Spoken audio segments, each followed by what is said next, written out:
Bonjour chers voisins écozen. Le conseil syndical a décidé de vous faire un petit tuto concernant les radiateurs qui restent froids, même quand le robinet thermostatique est au maximum. Alors on va voir un petit peu le fonctionnement de ce mécanisme. Donc vous avez un robinet, quand il est à 0, il y a une tige métallique qui est à l'intérieur, qui reste enfoncée. Quand il reste enfoncé, l'eau ne circule plus. Mais à l'inverse, quand on le tourne au maximum, donc à 5, qui est représenté par un petit soleil sur le robinet, vous avez remarqué, le robinet vient vers moi, la tige se libère et laisse passer l'eau qui réchauffe les radiateurs. Alors il peut arriver que la tige métallique reste grippée, reste en position enfoncée, même quand on met au maximum. Donc ce qu'on va faire, ce qu'on va voir ensemble, c'est que la manière de procéder pour pouvoir dégripper. Donc ce qu'il faut faire, c'est faut premièrement démonter le robinet. Pour le démonter, il faut le mettre au maximum. Vous avez une bague en plastique qui peut se desserrer à la main sans problème. On le dévisse. Hop, sur le robinet. Vous avez ici un adaptateur pour que le robinet puisse se fixer. Donc, et un bouton en plastique. Alors, si le bouton reste dans cette position, c'est que le robinet, enfin l'eau ne circule plus. La tige métallique qui est juste derrière.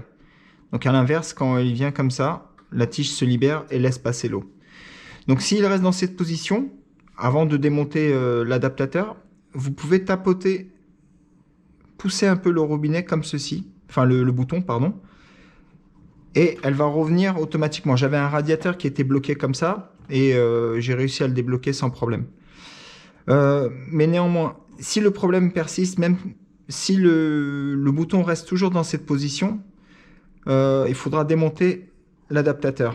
Donc on va y aller tout doucement, c'est assez fragile, je vous mets le lien au cas où si vous avez cassé le robinet, enfin l'adaptateur plastique.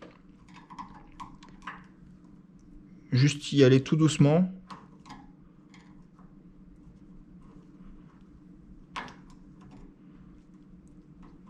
Hop.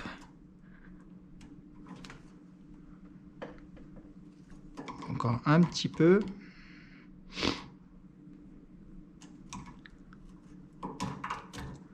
Voilà. Faites attention, hein, le bouton peut tomber. Voilà. On va le garder là, ici. Donc voilà la petite tige métallique. Donc si elle reste dans cette position, comme je l'ai dit, l'eau ne passe plus. Donc il faut tapoter. Ne jamais prendre de pince pour tirer sur cette tige métallique. Elle peut se casser et l'eau vous allez avoir une fuite.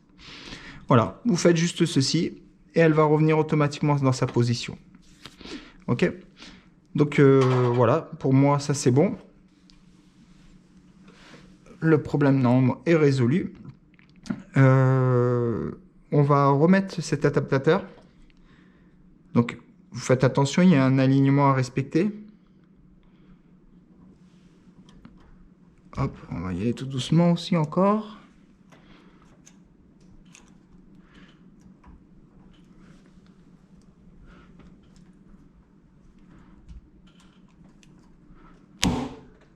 Voilà. C'est posé proprement. Et on remet le robinet. Respectez bien cet alignement, d'accord? Pas celui-ci, mais celui-là. Donc, on le met de cette manière, sur cet alignement-là. On pousse le robinet et on le visse tout simplement.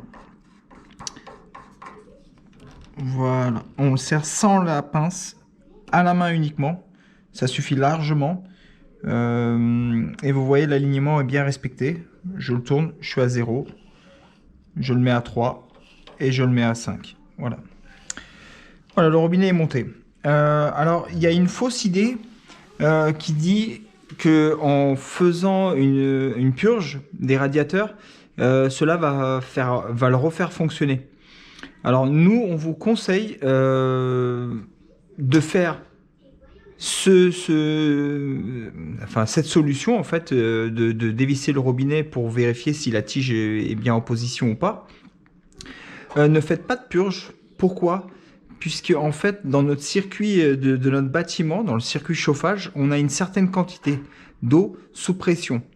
Quand on fait une purge, forcément, on diminue de l'eau dans notre circuit, la pression va diminuer et l'eau chaude ne va pas circuler correctement dans nos radiateurs.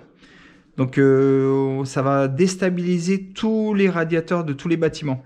Donc, merci de ne pas faire de purge. Utilisez cette solution. Si néanmoins la solution qu'on vous apporte ne fonctionne pas, vous pouvez nous écrire à cette adresse ecozen conseilsyndical@gmail.com. On pourra vous apporter une aide et conseils aussi, bien sûr. Donc n'hésitez pas. Dans le mail, vous indiquez votre nom, prénom et votre numéro d'appartement afin qu'on puisse vous localiser et vous répondre dans le plus bref délai et surtout vous apporter une solution.